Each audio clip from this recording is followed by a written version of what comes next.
हम पढ़ रहे हैं उपग्रहों की गति और आज है उपग्रहों की गति का लेक्चर नंबर 2, जिसमें हम आज मोशन ऑफ सैटेलाइट की बात करेंगे, उपग्रहों की गति की, और उपग्रह के कक्षीय चाल की भी के लिए हम डेरिवेशन आज निकालेंगे। ठीक है, तो बात शुरू करते हैं उपग्रह की गति की। तो हमें पता है कि जितने भी सैटेलाइट होते हैं वह क्या करते हैं, पृथ्वी के चारों ओर इर्द गिर्द पृथ्वी की परिक्रमा करते हैं।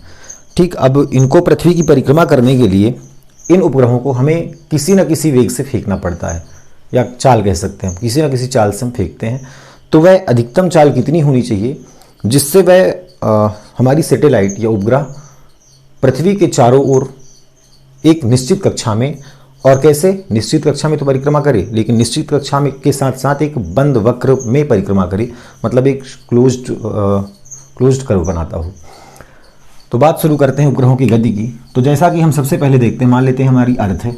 ठीक, ये हो गई हमारी अर्थ, ठीक है, जिसका मॉस m मान सकते हैं। अब हम क्या करते हैं, किसी वस्तु को हम क्या करते हैं, v वेलोसिटी से इसको लॉन्च करते हैं। ठीक है, ये v0 भी लिख सकते हैं, v वेलोसिटी से इसको हम फेंकते हैं। ठीक है, अब जैसे ही फेंकते हैं तो प्रारंभ में क्या होता है, पहले हम इसको किसी न किसी वेग से फेंक दिया हमने। फेंकने पर क्या होगा, यह वस्तु हम देखते हैं कि जैसे कोई पत्थर हमने उठाया और उस पत्थर को हम फेंक रहे हैं, तो वह पत्थर क्या करती है, परवलयाकार मार्ग का अनुसरण करते हुए क्या होती है, वह पृथ्वी तल पर ही गिर जाती है। ठीक है, तो यदि हम अपनी वेलोसिटी से फेंकते हैं, हमारे पास जितना फोर्स है मानव के पास, हम कितनी भी ताकत लगा लें, वह पिंड या वस्तु क्या होगी, परवलयाकार मार्ग का अनुसरण करते हुए वह उसी पॉइंट पर, या उसी पॉइंट पर नहीं, किसी दूसरे पॉइंट पर पृथ्वी तल पर ही गिर जाएगी। मतलब उस टाइम जो पथ होगा वह कैसा पथ होगा, परवलयाकार। ठीक है, परवलयाकार पथ पर वह गमन करेगी वह पिंड हमारी। अब अपन क्या करते हैं, इसकी वेलोसिटी को थोड़ा और बढ़ाते हैं। ठीक है, हमने वेग को और तेज से फेंका, और तेज से फेंकने पर क्या होगा, इसकी वेलोसिटी को हमने और अधिक बढ़ा दी। ठीक है, बहुत अधिक बढ़ा दी। ठीक है, इस वेलोसिटी से हमने बहुत अधिक इसकी वेलोसिटी को बढ़ाई, इसकी स्पीड हमने बहुत अधिक बढ़ाई। बहुत अधिक बढ़ाने पर क्या होगा, यह जो हमारी पिंड है, ठीक, वह इस पृथ्वी के इर्द गिर्द एक दीर्घवृत्तीय कक्षा में परिक्रमा करने लगती है, ऐसे। ठीक है, वह किस पथ पर गमन करती है, अब वह करती है दीर्घवृत्तीय पथ पर। ठीक है, दीर्घवृत्त हमें पता है ना, दीर्घवृत्त ऐसे होता है। ठीक है, जिसको अपन इलिप्स भी बोलते हैं, है ना। तो वह इस पथ का अनुसरण करते हुए पृथ्वी की परिक्रमा करने लगती है। कब, जब ये वेलोसिटी बहुत अधिक हो जाती है, जो कि एक मानव द्वारा फेंका गया अधिकतम चाल है उससे कहीं बहुत अधिक चाल हो जाए, तब की कंडीशन में वह दीर्घवृत्तीय पथ पर गमन करने लगती है, वह हमारी पिंड, या जिसको हम सैटेलाइट कहते हैं। ठीक है, अब क्या करें, यदि इसकी वेलोसिटी को हम और अधिक बढ़ा दें, मतलब इसकी वेलोसिटी लगभग हम कितनी कर दें, 7.9 किलोमीटर पर सेकेंड, या लगभग हम कह सकते हैं 8 किलोमीटर प्रति सेकेंड के वेग से यदि हम फेंकें किसी पिंड को। ठीक है, यदि हम 8 किलोमीटर प्रति सेकेंड के वेग से फेंकते हैं, अब हमारी वेलोसिटी स्पीड बढ़कर कितनी हो गई उस पिंड के लिए, 8 किलोमीटर पर सेकेंड, या 7.9 किलोमीटर पर सेकेंड। तब की कंडीशन में जो वह पिंड गति करेगी जिस पथ पर, तो वह पथ हो गई हमारी वृत्तीय पथ। ठीक है, सर्कुलर पाथ पर अब गमन करेगी। अब हमारी पिंड कैसे गति करने लग जाएगी, अब उसका पथ जो होगा वह सर्कुलर हो जाएगा। ठीक है ना, वह वृत्तीय पथ पर चलने लगेगी। अब अपन क्या करते हैं, इसकी वेलोसिटी को और अधिक बढ़ाते हैं। ठीक है, 8 से 9 किलोमीटर पर सेकेंड, 10 किलोमीटर पर सेकेंड, 11 किलोमीटर पर सेकेंड, मैक्सिमम हम 11.2 किलोमीटर पर सेकेंड तक फेंकते हैं।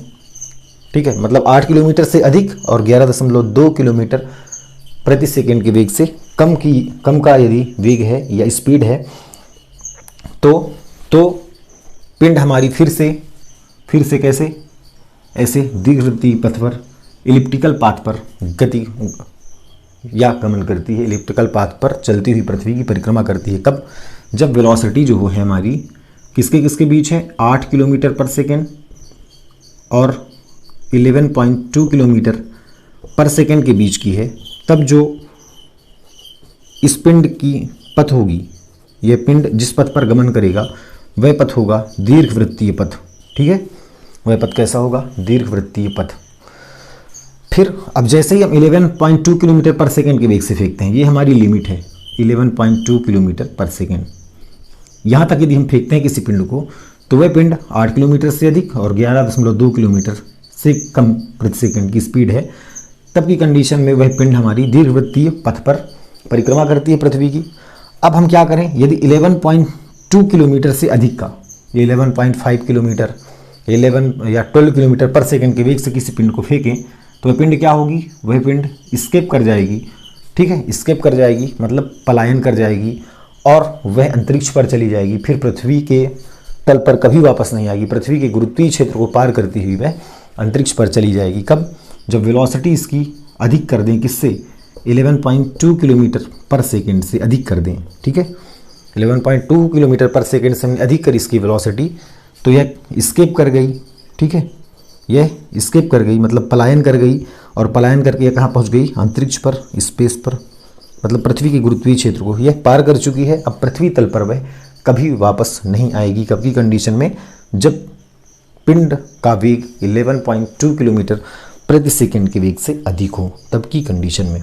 ठीक है, और इस कंडीशन में जो पथ होता है, इस कंडीशन में जब 11.2 किलोमीटर से अधिक मतलब 11.5 12 किलोमीटर पर सेकंड के वेग से हम फेंकते हैं किसी पिंड को, तो उस कंडीशन में जो पथ होगी वह पथ होगी पैराबोलिक पथ। ठीक है, परवलयाकार मार्ग, परवलयाकार मार्ग का अनुसरण करेगी। ठीक है, परवलय हमें पता है ना, परवलय कैसे होता है, यह परवलय। ठीक है, तो इस मार्ग का अनुसरण करेगी वह, इस मार्ग का अनुसरण करते हुए इस पथ पर चलती हुई अंतरिक्ष पर पहुंच जाएगी। कब, जब उसकी वेलोसिटी 11.2 किलोमीटर प्रति सेकंड से अधिक है।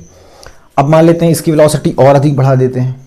ठीक है, 15 किलोमीटर, 20 किलोमीटर प्रति सेकंड, 22 किलोमीटर प्रति सेकंड और अधिक कर दी हमने, लगभग हमने डबल कर दी। ठीक है, 11.2 को हमने क्या कर दिया, सीधे 22.4। तब की कंडीशन में यदि हम इसको 20 से अधिक, या इसको मान लिए कि 22 किलोमीटर प्रति सेकंड के वेग से इसको हमने फेंका, तब की कंडीशन में भी ये पिंड क्या होगी, स्केप कर जाएगी। तब की कंडीशन में भी ये स्केप कर जाएगी ना, पलायन कर जाएगी, पृथ्वी के गुरुत्वीय क्षेत्र को पार कर जाएगी और कहाँ चली जाएगी, अंतरिक्ष पर। लेकिन उस कंडीशन में जो पथ होगा, जो जिस पथ का अनुसरण करेगी वह पथ होगा हाइपरबोलिक या अति परवलय। ठीक है, वह पथ कैसा होगा, अति परवलय, और ये कैसा पथ है, ये है परवलय पथ। ठीक है, परवलयाकार पथ है ये अति परवलयाकार पथ है। तब की कंडीशन में जब उसकी स्पीड पिंड की लगभग 15 से ऊपर हो जाए, 15 किलोमीटर प्रति सेकंड से ऊपर, तब वह अति परवलयाकार मार्ग का अनुसरण करती हुई और अंतरिक्ष पर चली जाएगी। अब यहाँ पे ध्यान देने वाली बात यह है कि हमने इसके कितने सारे पथ देखे हमने। पहले हमने देखा कि उसको यदि हम सामान्य वेलोसिटी से फेंकते हैं या मानव के अंदर जितना फोर्स है तो वह परवलयाकार पथ का अनुसरण करती है, पृथ्वी तल पर ही गिर जाती है। फिर यदि हम उसकी वेलोसिटी और अधिक बढ़ाते हैं, मान लेते हैं लगभग हमने उसकी बढ़ा दी वेलोसिटी 5 किलोमीटर पर सेकंड, 4 किलोमीटर पर सेकंड, तब की कंडीशन में वह दीर्घवृत्तीय पथ पर परिक्रमा करती है, पृथ्वी की दीर्घवृत्तीय पथ पर चलती हुई। ठीक है, दीर्घवृत्तीय पथ कैसा होता है, ये अंडे के आकार का। और फिर इसकी वेलोसिटी को हमने और अधिक बढ़ाया, वेलोसिटी लगभग हमने कितनी कर दी, 8 किलोमीटर पर सेकेंड। ठीक है, 8 किलोमीटर पर सेकेंड की कंडीशन में यह पिंड, या जिसको हम उपग्रह कह सकते हैं, जो कि लॉन्च कर रहे हैं हम, ठीक है, तो वह पिंड हमारी वृत्तीय पथ पर गति करती है। और जब वृत्तीय पथ पर गति करने लगी, मतलब वह पृथ्वी की परिक्रमा करने लगी, तो वह हो गई सैटेलाइट। ठीक है, वह हो गई सैटेलाइट उपग्रह। तो इस कंडीशन का हम लोग स्टडी करेंगे। ठीक है, जब वह पिंड हमारी वृत्तीय पथ पर गति कर रही हुई, तब की कंडीशन में फिर अपन ने क्या किया, अब इसको और अधिक वेलोसिटी हमने दी, और अधिक स्पीड से हमने इसको लॉन्च किया, 8 किलोमीटर से भी अधिक, लेकिन 11.2 किलोमीटर, और 11.2 किलोमीटर पर सेकंड किसका मान है, पलायन वेग का। हमें पता है ना, किसी उपग्रह को यदि हमें अंतरिक्ष में लॉन्च करना है, पृथ्वी तल से उसको हमें फेंक देना है बाहर, ताकि वह पृथ्वी गुरुत्वीय क्षेत्र को पार कर जाए, फिर कभी वापस ना आए, उसके लिए पिंड का स्पीड मिनिमम कितना होना चाहिए, 11.2 किलोमीटर पर सेकेंड। इतनी चाल होनी चाहिए उसकी कम से कम, 11.2 किलोमीटर पर सेकेंड।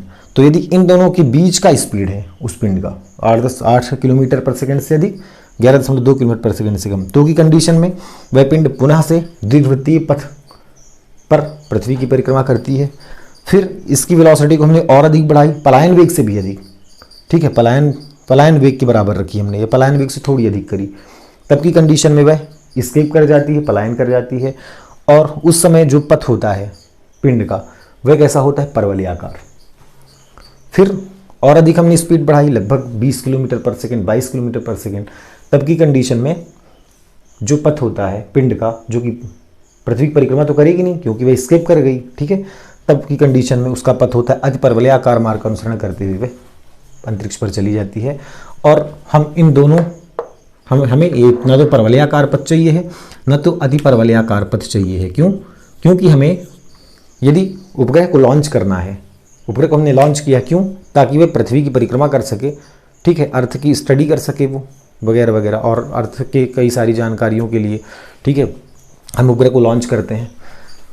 तो उसका उपग्रह का वास्तविक पथ कैसा होना चाहिए पृथ्वी की परिक्रमा करने के लिए? पृथ्वी की परिक्रमा कब कर पाएगी वह? जब या तो उसका पथ कैसा हो जाए, या तो सर्कुलाकार, या तो सर्कल का हो जाए, सीधे सीधे वृत्तीय हो जाए, तब वह पृथ्वी की परिक्रमा करेगी अच्छे से। और जब उसका पथ दीर्घवृत्ताकार हो जाए, तब की कंडीशन में हम इन दो केसेस पर इस उपग्रह का स्टडी करेंगे। या तो उपग्रह वृत्तीय पथ पर गति करे या पृथ्वी की परिक्रमा करे, या तो दीर्घवृत्तीय पथ पर पृथ्वी की परिक्रमा करे। तब की कंडीशन में हमें ना तो परवलयाकार पथ लेना है, ना ही अति परवलयाकार पथ लेना है, ठीक है। तो ये था उपग्रहों की गति के बारे में कुछ जानकारी। अब आगे देखते हैं उपग्रह की कक्षीय चाल की। ये है उपग्रह की कक्षीय चाल, कितनी हमने निकाली? 7.9 किलोमीटर पर सेकेंड, ठीक है। इसकी वैल्यूज़ हमें निकालनी है, या फिर डेरिवेशन के फॉर्म पे इसकी वैल्यू कितनी आती है ये हमें देखना है ना। तो हमें मोटा मोटी किस चीज़ को माइंड करना है कि जब उपग्रह की चाल कितनी हो, 8 किलोमीटर पर सेकेंड, मतलब उपग्रह कैसे गति करे, पृथ्वी की परिक्रमा कैसे करे उपग्रह? वृत्तीय पथ पर परिक्रमा करे। तब की कंडीशन में उसकी वेलोसिटी कितनी होगी? 8 किलोमीटर पर सेकेंड। तो ये चीज़ हमको फाइंड करना है, उपग्रह हमें लेना है, ठीक है। तो इसको आप या तो नोट डाउन कर लें या फिर